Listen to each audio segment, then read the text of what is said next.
안녕하세요. 지금은 5살 아들과 2살 된 딸아이를 키우고 있어요.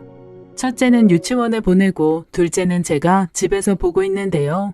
둘째가 낮잠 잘 때마다 집안일하며 틈틈이 사연을 듣고 있어요. 3년 전쯤 저희 집에 누구도 예상 못한 일이 생겼는데요. 그 이야기를 한번 해보려 합니다. 그러려면 제 학창시절 이야기를 먼저 해야 할 것 같네요.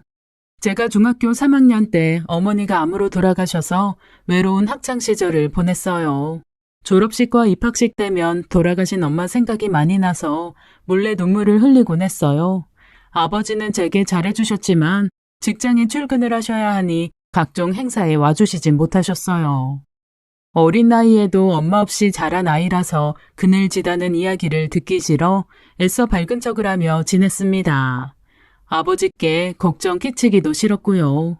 그래서 학교 선생님들도 절 예뻐해 주시고 친구들과의 교우 관계도 좋은 편이었어요. 사람이 참 신기한 게 생각하는 대로 변하더군요. 억지로라도 밝은 척을 하다 보니 진짜로 제 성격이 쾌활하고 밝아졌어요. 그래서 나중에는 제가 밝은 척을 하는 게 아니라 진짜로 성격이 밝고 좋은 사람이 되어 있었습니다. 그러다가 25살에 지금의 남편을 만나게 되었어요. 남편은 저와는 반대였죠. 제가 싹싹하고 애교 많은 스타일이라면 남편은 진중한 대신 무뚝뚝한 편이었거든요. 남편은 어른들에게 싹싹한 편은 아니었지만 무언가 신뢰를 주는 그런 사람이었습니다. 남편의 그런 진중한 성격에 반해서 결혼을 결심하게 되었어요. 뭐 하나 가벼이 행동하는 법이 없었는데 그 모습이 저에게 심적으로 안정감을 주곤 했거든요. 그렇게 결혼을 결심하고 양가 부모님께 결혼 의사를 밝히게 되었습니다. 사실 편부모 가정이라서 남편 쪽 부모님들이 저를 안 좋게 보실까봐 내심 걱정을 하며 인사를 드리러 가게 되었어요. 오빠, 나 너무 긴장돼. 혹시 나 마음에 안 들어 하시면 어떡하지? 걱정 마. 아버지가 나랑 성격이 비슷하셔서 좀 무뚝뚝하시긴 한데, 그래도 어머니는 정도 많고, 자기랑 성격도 비슷하니까 둘이 잘 맞을 거야. 남편이 저렇게 말해줘도 긴장되는 마음은 어쩔 수가 없더군요. 그렇게 무거운 마음으로 처음으로 예비시댁에 인사를 드리러 가게 되었습니다. 남편의 말대로 예비 시어머니는 엄청 살갑고 다정한 분이셨어요. 제가 집에 들어가자마자 시어머니는 제 손을 잡으시고는 웃는 얼굴로 환대해 주셨죠. 어서 와요. 사진으로 보던 것보다 훨씬 더 미인이네요. 감사합니다. 큰 회사에서 일한다고요? 땡땡 전자에서 일하고 있어요. 학교 다닐 때 공부 열심히 했나 보네. 얼굴도 이쁜데 똑똑하기까지. 내가 항상 꼭 이런 딸 하나 있으면 좋겠다고 생각했는데 수연 씨가 딱 내가 꿈에 그리던 며느리네. 우리 앞으로 잘 지내봐요. 감사합니다, 어머님. 평소대로의 제 성격이라면 감사합니다. 어머님도 너무 예쁘세요.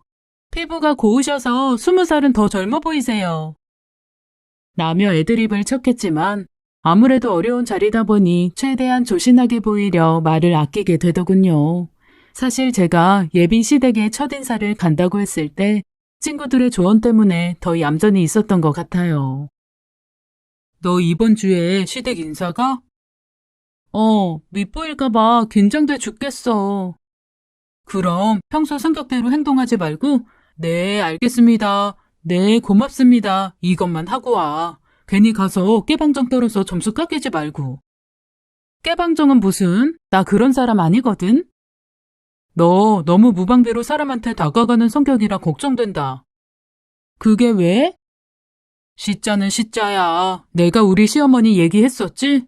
처음엔 딸 같은 며느리라면서 딸처럼 잘해주길래 나도 시어머니한테 엄청 잘해드렸잖아. 그런데 웬걸? 결혼하니까 완전 돌변해서 나 가족처럼 부려먹고 완전 아들이랑 차별 대우받는 딸이 따로 없다니까.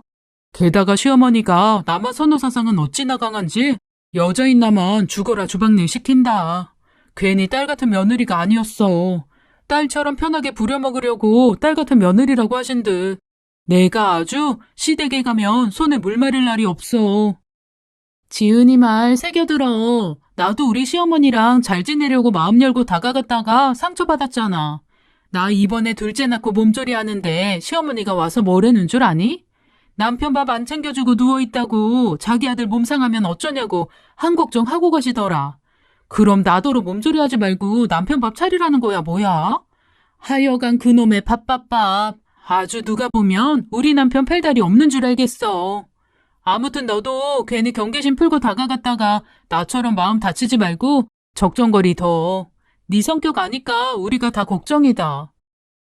친구들이 다 한입 모아 하는 조언들이란 너무 잘해주지 말고 딱 적정선 지키며 할도리만 하라는 거였어요. 세상에 엄마 같은 시어머니는 없다는 게 마무리 멘트였죠. 제 성격이 누가 제게 조금만 잘해줘도 무방비로 다가가 이것저것 퍼주는 스타일이다 보니 친구들이 먼저 한 걱정 하더라고요. 그렇게 친구들의 정신교육을 세뇌당한 채 시댁에 방문해서 그런지 저도 아무래도 경계심을 갖게 되었습니다. 처음엔 친구들의 조언대로 너무 다가가지도 않고 너무 멀리하지도 않고 딱 적정거리를 유지해야겠다고 다짐했어요. 사실 제가 마음이 여려서 제 맘 다치는 건 저도 원치 않았거든요. 하지만 이런 경계심은 시어머니와 결혼 준비를 함께 하면서부터 서서히 없어졌던 것 같아요. 저는 친정엄마가 안 계신 데다 남편이 주말에도 회사 일을 나갈 때가 많아서 결혼 준비를 시어머니와 함께 다니면서 하게 되었어요. 수연아, 이것도 입어봐라. 너무 예쁘다. 우리 수연이가 날씬해서 안 예쁜 드레스가 없네. 수연아, 여기 내가 자주 오는 단골집인데 갈비가 정말 맛있어. 결혼한다고 다이어트 걱정하지 말고 많이 먹어. 어쩜 이렇게 먹는 모습도 예쁠까? 시어머니는 입만 열면 제 칭찬을 하시느라 침이 마를 새가 없으셨어요. 사실 제가 엄청난 미인도 아니고 평범한 대한민국의 20대 여성일 뿐인데도 제가 뭐만 하면 예쁘다 칭찬해 주시고 사랑의 눈길로 바라봐 주셨습니다. 그래서 시어머니의 그런 모습에 친정엄마의 살아생전 모습이 떠올라 마음이 뭉클해지곤 했어요. 저희 엄마도 항상 제가 제일 예쁘다고 해주셨거든요. 수연아, 예물은 꼭 너 맘에 드는 걸로 골라라. 나는 너희 시아버지가 워낙 가난하게 살았던 사람이라 받은 거 하나 없이 시집와서 그런지 이게 그렇게 한이 됐다. 내가 우리 성훈이 키우면서 며느리 될 사람한테는 꼭 좋은 거 해서 시집 오게 해주겠다고 얼마나 다짐했는지 몰라. 그러니까 우리 수연이가 마음에 드는 걸로 잘 골라봐. 어머님, 저 그럼 어머님네 샵에서 골라도 되죠? 일부러 그럴 필요 없어. 요즘 젊은 사람들은 백화점이나 명품 같은 거 좋아한다던데. 그런 데서 해도 돼. 어머님, 전 그런 명품보다 실속 있는 걸 더 좋아해요. 저번에 보니까 아버님네 샵에 예쁜 거 많더라고요. 저 거기서 골라볼래요. 그래도 괜찮으시면요. 착하기도 하지. 내가 우리 며느리 처음 볼 때부터 이쁘더니 하는 짓도 어쩜 이렇게 이쁜지 몰라. 저희 시부모님은 지금 경제적으로 나름 여유 있게 살고 계신데요. 처음부터 이렇게 잘 사셨던 건 아니셨대요. 시아버지는 워낙 가난한 집안에서 태어나서 끼니를 걱정해야 할 만큼 어렵게 자라셨다고 해요. 그 어려운 시절에 두 분이 만나셨고 그래서 두 분 사이가 더 애틋하고 돈독하다고도 하셨죠. 시아버지께서 많이 힘들어하실 때 시어머니께서 아버님 곁을 지켜주셨다고 했거든요. 두 분이 결혼 후에 사정이 나아지시면서 시아버지께서 어렵게 금은방을 차리셨고요. 운 좋게도 금은방 사업이 잘 되셔서 지금처럼 잘 먹고 잘 살게 되셨다고 하더군요. 두 분 사이가 좋으시다 보니 집안 분위기도 화목했고 늘 화기애애했어요. 특히나 저희 아버님이 꽤나 로맨티스트셔서 매장에 예쁜 주얼리 세트가 들어오면 시어머니께 선물을 하곤 하시더군요. 두 분이 주중엔 같이 일하시고 주말엔 함께 등산도 다니고 낚시도 다니면서 인생을 즐기시는 모습이 무척 좋아 보이셨어요. 시부모님들을 보면 저도 저렇게 살고 싶다는 생각이 많이 들었습니다. 친구들의 조언과는 달리 저는 어느 순간부터 시어머니에 대한 경계심을 확 풀어버렸는데요. 그도 그럴 수밖에 없는 사건들이 계속해서 일어나곤 했습니다. 저는 결혼 후에도 직장을 계속 다니며 회사 생활을 했어요. 그날 아침은 너무도 화창한 날이었죠. 여느 때와 다름없는 하루를 보내고 있었고 퇴근 시간이 다가와 건물 밖으로 나가려는데 시어머니께서 떡하니 서 계신 게 아니겠어요? 어머님, 여긴 어쩐 일이세요? 비가 오는데 우리 며느리 오늘 우산 안 챙겨갔을 것 같아서. 아유, 어머님, 비도 오는데 그 다리로 나오신 거예요? 발도 편찮으신데. 아이, 괜찮아. 그보다 우리 며느리 비 맞을까봐 얼른 왔는데 다행히 안 늦었네. 이렇게 말씀하시며 미소를 지으시는데 정말 눈물이 터져 나올 뻔했어요. 왜냐하면 시어머니께서 찾아오시기 일주일 전에 봉사를 하러 가셨다가 발목을 접질려서 인대가 늘어나셨거든요. 그런데 제가 뭐라고 비 맞을까봐 걱정된다며 그 아픈 다리를 끌고 오신 거였습니다. 어머님, 여기까지 오신 김에 저랑 잠깐 어디 좀 가세요. 어? 어딜? 가보시면 알아요. 저는 시어머니를 모시고 회사 근처의 유명한 한의원으로 향했습니다. 컴퓨터 작업을 많이 하는 저희 회사 사람들 몇몇이 손목 통증 치료를 받으러 가는 곳인데 효과가 아주 좋다고 소문이 난 곳이었어요. 게다가 저녁 8시까지 진료를 보기 때문에 회사원들 사이에서 인기가 아주 좋은 곳이었죠. 그곳에서 뜸치료와 침까지 맞고 물리치료를 받고 나오신 시어머니는 제 덕에 호강했다며 무척 좋아하셨어요. 저의 작은 배려에도 크게 기뻐하시니 저도 기분이 무척 좋았어요. 그날은 시어머니께서 가져다 주신 우산을 함께 쓰고 시어머니의 팔짱을 꼭 낀 채 집으로 돌아왔어요. 그 후로도 비가 오는 날이면 시어머니께서 종종 회사 앞으로 찾아오셨어요. 제게 먼저 문자를 넣어서 우산 가져갔냐고 물어보시고 제가 안 가져왔다고 하면 시어머니께서 저를 데리러 오셨죠. 그리고 그런 날이면 시어머니와 함께 한의원에 들렀다가 맛있는 것 먹으러 다니는 데이트를 하곤 했어요. 저는 시어머니와 함께하는 그 시간이 무척 좋았습니다. 마치 친정엄마와 데이트하는 기분이 들었거든요. 하루는 친구들에게 자랑스레 우리 시어머니에 대해 이야기한 적이 있었어요. 그랬더니 친구들은 회사 앞으로 찾아오는 시어머니라니 질색팔색 하더라고요. 저는 오히려 그런 친구들이 이해가 안 될 정도였어요. 제가 외롭게 자라서 그런지 몰라도 저는 시어머니가 무척 좋았거든요. 게다가 시어머니와 성격도 잘 맞아서 함께 있으면 불편하기보다는 오히려 편했어요. 결혼하고 맞이한 저의 첫 생일날엔 시어머니께서 제 생에 본 적도 없는 휘황찬란한 생일상을 차려주셨어요. 그리곤 말씀하셨죠. 성훈이한테 들었는데 어머님 기일이랑 수연이 생일이 같은 달에 있어서 생일 제대로 챙기지도 못하고 살았다며. 그 얘기 듣는데 어찌나 딱한지. 수연이 좋아하는 것들로 한번 차려봤어. 매년 이렇게 해줄 수 있을지 모르겠지만 엄마가 기력이 될 때까진 이렇게 꼭 차려줄게. 생일 축하한다, 수연아. 시어머니는 그때부터 제 앞에서 본인을 엄마라고 지칭하셨어요. 그리고 편하게 엄마라고 부르라고 하셨죠. 그래서 가끔은 엄마라고도 부르고 어머님이라고도 부르며 저 편한 대로 바꿔가며 부르곤 했습니다. 그날 생일 케이크 앞에서 활짝 웃으며 사진을 찍었는데 나중에 사진을 확인해보니 제 눈, 코, 입이 모두 빨개져 있더군요. 솔직히 말하면 눈물 범벅으로 잇몸 만개하며 웃고 있는 사진이었죠. 그 후로도 시어머니께서는 늘 한결같이 저를 대해주셨어요. 특히 제가 임신을 했을 때는 제 남편보다도 저희 시어머니께서 훨씬 더 기뻐해 주셨습니다. 하지만 임신 초기에 하혈이 조금씩 있어서 무척 걱정을 많이 했어요.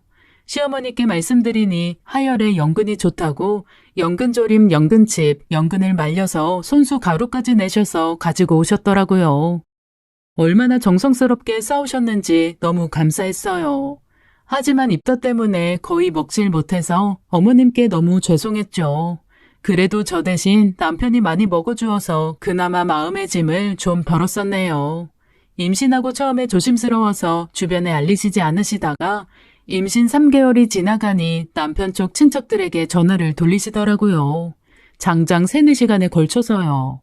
마지막 통화를 끝으로 휴대폰을 내려놓는 시어머니께서 쉰 목소리로 말씀하셨어요. 어디 더 전화할 데 없니? 그 말에 저희 가족 모두 웃음바다가 되었습니다. 시어머니의 보살핌 끝에 저는 예쁜 아들을 낳게 되었어요. 그날은 저희 집안에 경사가 난 날이었죠. 아기를 낳고 출산의 고통을 모두 잊고 있던 그때 병실로 의사가 찾아왔어요. 모두가 기뻐하고 있던 그 순간 충격적인 이야기를 꺼내더군요. 아기 산소 포화도가 떨어져서 큰 병원으로 옮길 겁니다. 보통은 다시 좋아지는 경우가 많으니까 너무 걱정 마시고요. 남편은 아기와 함께 큰 병원으로 가고 저는 병실에 남게 되었습니다.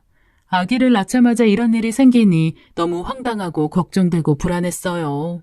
결국 아기는 신생아 집중 치료실에서 치료를 받게 되었고 그 사이 저는 퇴원해서 집으로 돌아오게 되었습니다.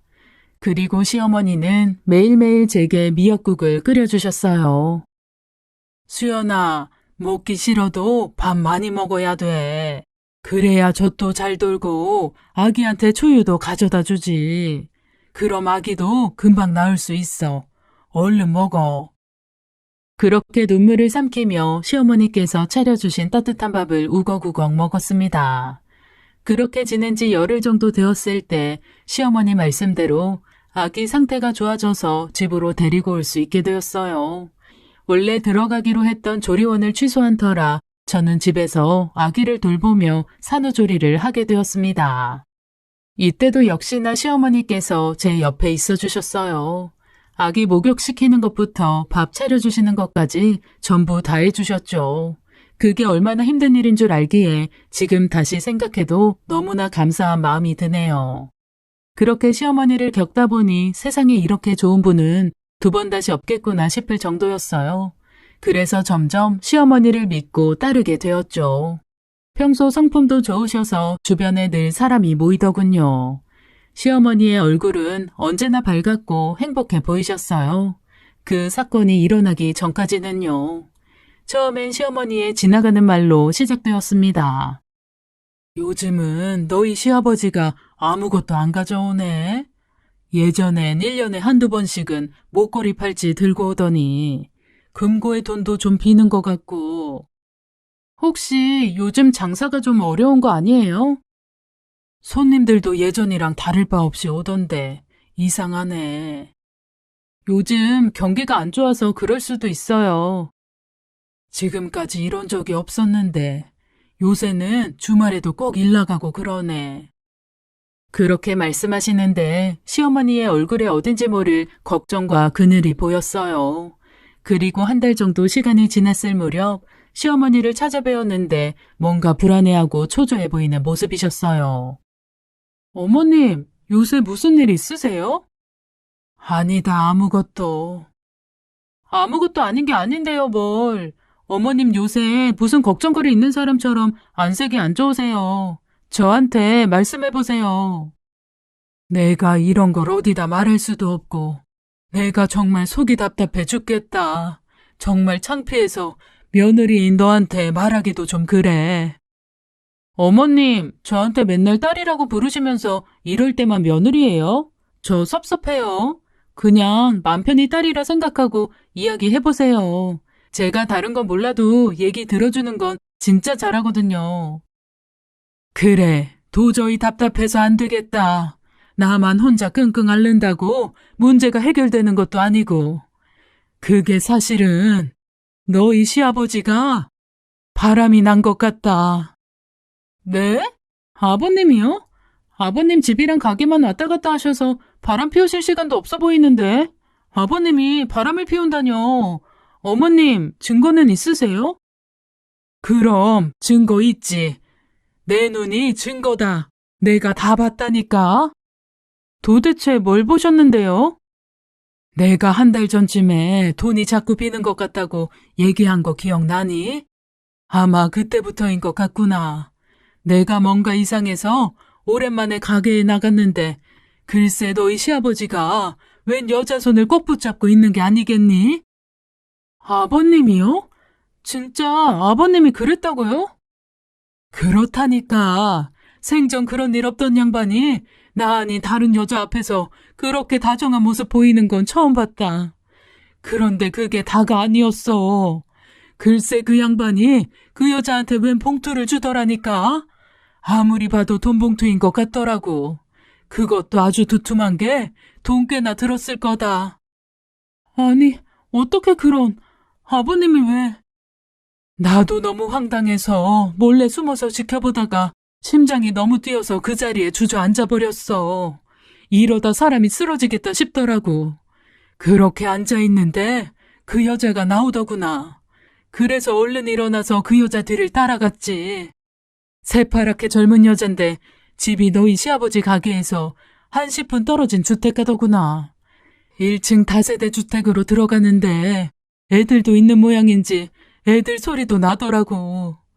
설마 너희 시아버지가 그동안 나 몰래 밖에서 애까지 나온 건 아닌지 온갖 생각이 들어서. 시어머니는 말씀을 다 마치지 못하시고 가슴을 팡팡 치셨어요.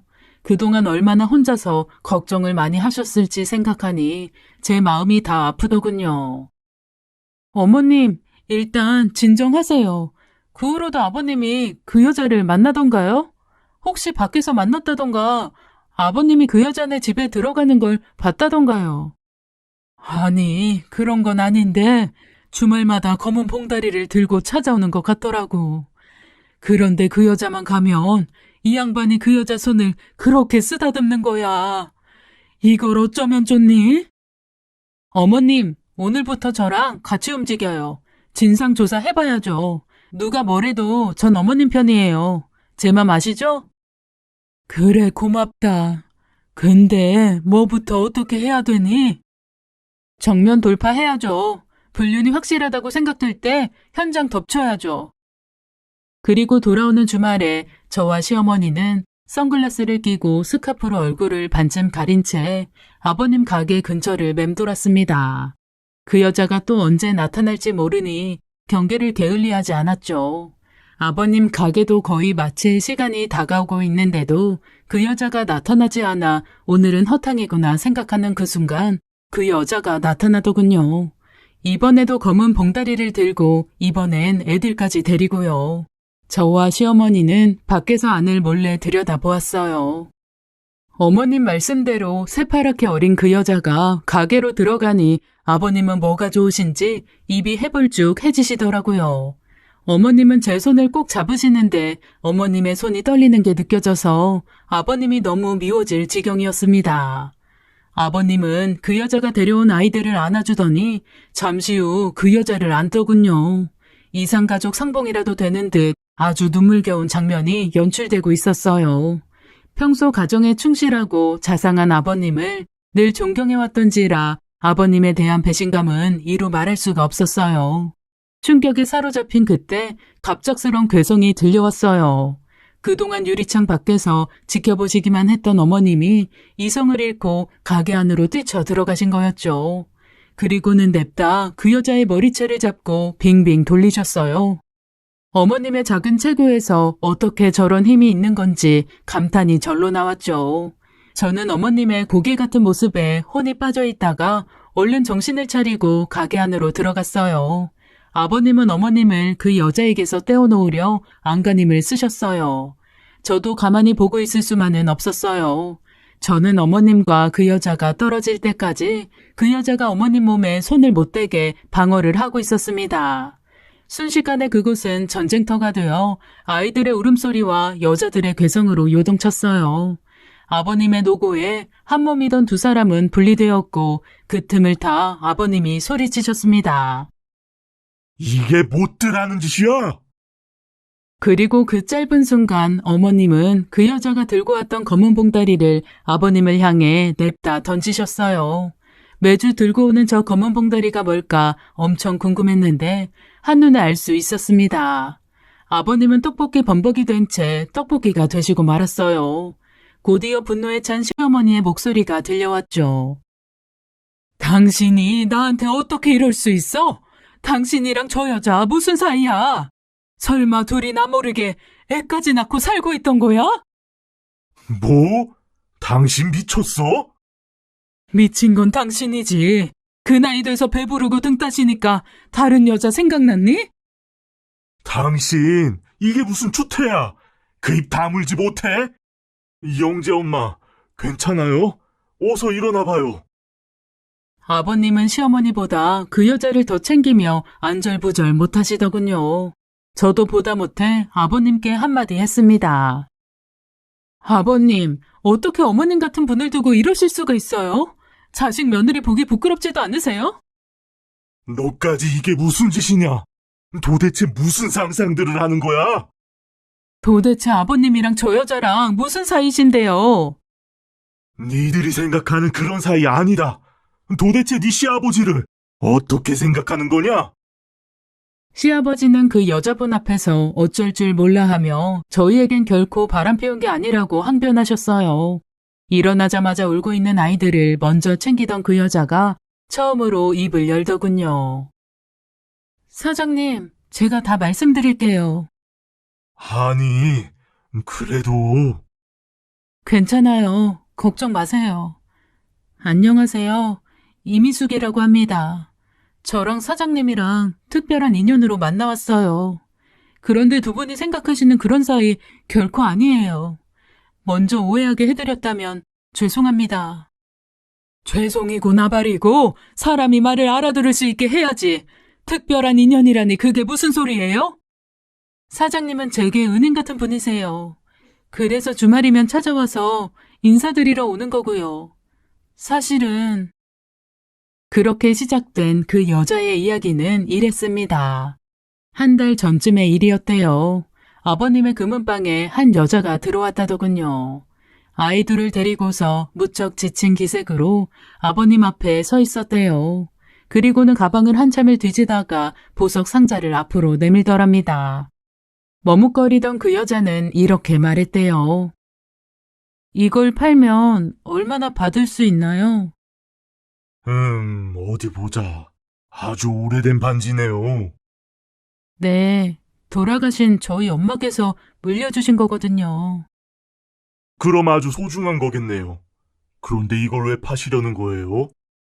당장 돈이 급해서요. 지금 당장 내일 애들 아빠 수술비가 필요한데 모아둔 돈이 없어서요. 시아버지는 그 여자에게 잠시만 기다리라고 하고는 계산대에서 그날 번 돈 전부를 꺼내어 돈 세는 기계에 넣으셨대요.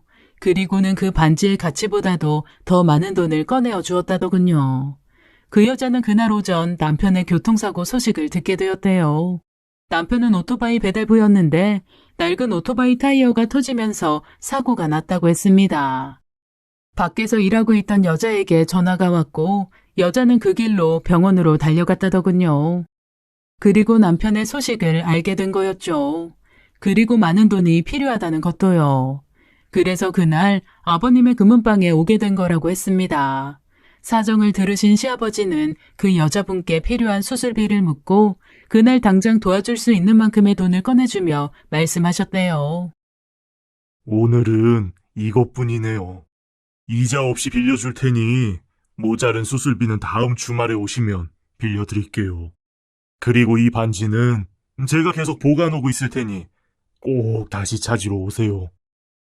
그 말에 그 여자는 금은방에 주저앉아 눈물을 흘렸고 그런 여자를 위로하며 아버님이 손을 잡아주셨다고 했습니다. 그리고 그 검은 봉다리의 정체는 그 여자분이 직접 만들어 파는 떡볶이라고 했어요.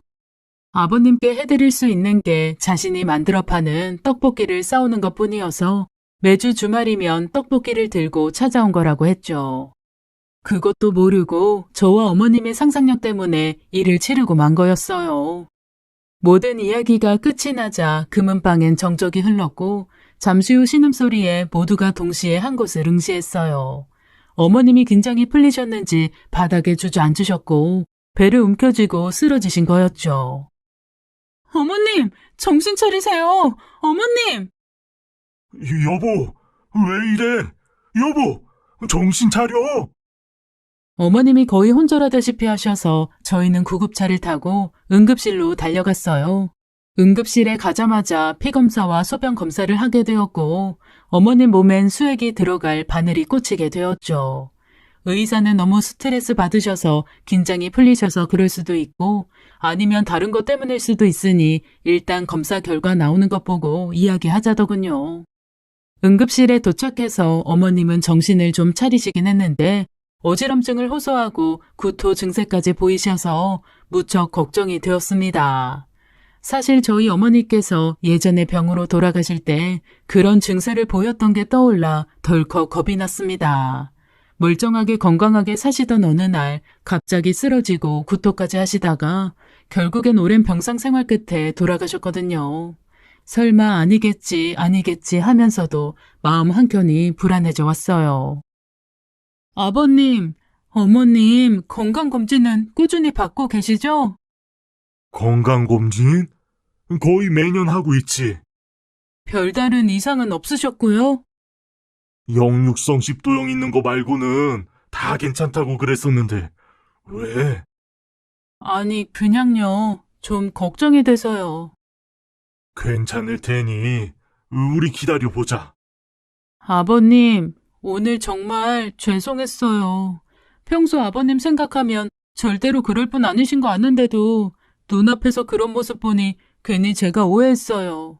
사실 오늘 어머님 부축해서 아버님 염탐하러 온 것도 제 생각이었어요. 정말 죄송해요. 괜찮다. 내가 너희 시어머니한테 비밀로 해서 이 사단이 난 거지. 너 때문에 그런 게 아니니 신경 쓰지 말거라. 오히려 네가 시어머니 편에 서서 옆에서 의지가 되어줘서 고맙다. 앞으로도 꼭 그렇게 해주렴. 아버님의 말씀에 괜스레 눈물이 흘러나왔어요. 잠시 화장실에 가서 세수를 하고 나오니 의사가 어머님 검사 결과가 나왔다며 차트를 들고 하더군요. 조마조마한 마음으로 의사의 말에 귀 기울이는데 아버님도 많이 긴장되셨는지 마른 침을 꿀꺽 삼키는 소리가 들려왔습니다. 김명수님, 지금 연세가 어떻게 되시죠? 올해로 51예요. 아, 그러시군요. 일단 검사 결과 큰 이상은 없고요. 일시적 스트레스로 몸이 놀라서 그러셨을 수 있어요. 피검사, 소변검사 다 이상 없고 괜찮으신데 한 가지 말씀드릴 게 있네요. 안 좋은 건가요? 글쎄요. 안 좋다기보단 설마 위암 같은 건 아니죠? 네? 위암이요? 아니요. 위암이 아니라 임신이십니다. 네? 임신이요? 나이가 있으셔서 조심스럽긴 한데 그래도 새 생명이 생기셨으니 축하드리는 게 맞겠죠? 김명숙 씨, 임신입니다. 축하드려요. 저희 세 사람은 멍하니 서로의 얼굴만 쳐다보다가 영양제 한 대 맞고 집으로 돌아왔습니다. 그리고 도련님과 남편을 시댁 집으로 불렀죠. 너희 엄마 임신했다. 형수님, 둘째 가지셨어요? 축하드려요. 네? 아, 그게 아니라 엄마가 임신했다잖아. 네 형수가 아니라.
네? 임신이요? 엄마가요? 69년생 닭띠 김명숙 씨가 임신했다고요? 호들갑은 엄마가 이래봬도 난자가 젊은가 봐. 어머님은 이 분위기를 즐기시는 것 같았고 오히려 아버님이 무척 민망해 하시더군요. 두 분 금술이 어찌나 좋으신지 남편이랑 무려 28살 차이 나는 동생이 생기게 된 거였죠. 그 후로 저희 집엔 겹경사가 났어요. 바로 저도 임신한 일이었죠. 저도 몰랐었는데 아버님네 금은방 사건이 터진 날 저도 임신하고 있었더라고요. 그것도 어머님과 같은 주스로 임신한 상태였어요. 시어머니는 저와 함께 공동 육아를 하고 싶으시다며 저희 집 근처로 이사를 오셨고 저는 어머님과 함께 태교도 하고 아기 옷도 함께 사러 다녔어요. 그리고 성별을 알게 된 날 시어머니께서 말씀하셨습니다. 우리 수연이도 딸이고 나도 딸이네. 나는 이제 딸이 둘에 손녀딸까지 생겼으니 딸 부자다. 그렇게 딸 갖고 싶을 땐 안 생기더니 우리 수연이가 복덩이라서 그런가? 내가 이 나이에 딸을 낳게 생겼네. 어머님, 그런데 딸이 왜 둘이에요? 수연이가 내 큰딸, 뱃속의 얘는 내 작은딸, 그러니 딸이 둘이지. 하하, 어머님 계산법 재밌네요. 그렇게 10달 후에 저와 시어머니는 출산하게 되었어요. 제가 일주일 먼저 아기를 낳았고 그 다음 시어머니께서 아기를 낳으셨죠. 역시나 나이가 있으셔서 쉽지 않은 출산이었고 시어머니는 최선을 다해 아기를 낳으셨어요. 덕분에 아가씨가 무사히 태어났고요. 출산 후에 시어머니께서 말씀하시더군요. 만약에 너 없이 이 나이에 내가 임신했다고 들었으면 아마 안 낳았을 거야. 그런데 우리 수연이랑 같이 아기 낳고 키우는 거니까 용기가 생기더라고. 아마 나 혼자였으면 못했을 거야. 언제나 내 옆에서 힘이 돼줘서 고맙다. 엄마가 우리 수연이 사랑하는 거 알지? 네, 엄마. 저도 사랑해요. 그렇게 어머님과 저의 공동 육아가 시작되었어요.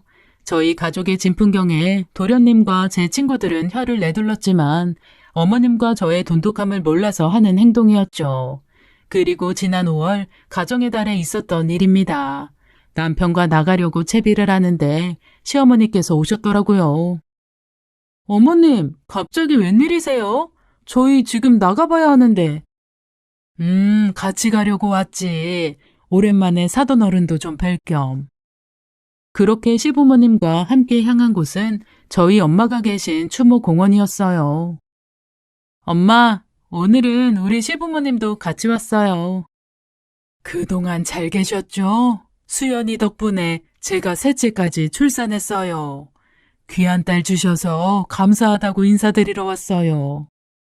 시어머니는 한참을 눈 감고 기도를 하시다가 나가셨고 저는 좀 더 그 자리에 머물렀습니다. 유골함이 놓인 그곳을 바라보다 못 보던 편지 봉투가 보이더군요. 저는 그 편지 봉투를 꺼내 읽어보았습니다. 제가 결혼하기 전 보름 전쯤으로 날짜가 적혀 있는 그 편지는 시어머니께서 쓰신 편지였어요. 그중 가장 기억에 남는 글귀만 적어보면 이런 내용이었어요.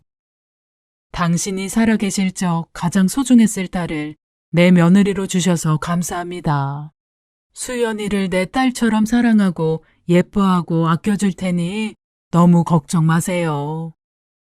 저희 시어머니는 제가 시어머니와 가족이 되기 전부터 저를 가족이라 여겨주시며 사랑해 주셨더군요.